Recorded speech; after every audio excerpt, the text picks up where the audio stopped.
You ask Tiger to solve.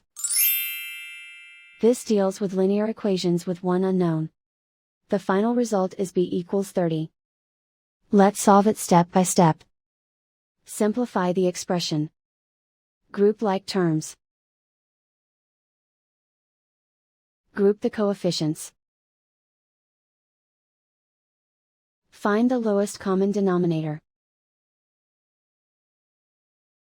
Multiply the denominators. Multiply the numerators. Combine the fractions.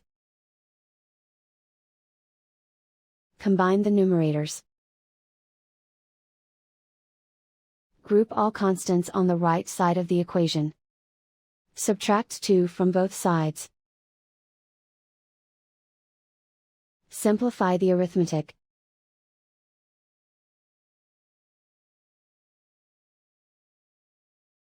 Isolate the b. Multiply both sides by inverse fraction 10 over 1.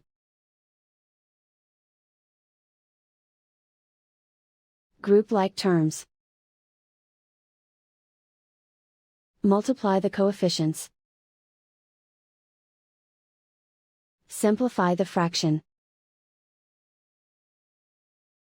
Simplify the arithmetic. And so the final result is b equals 30.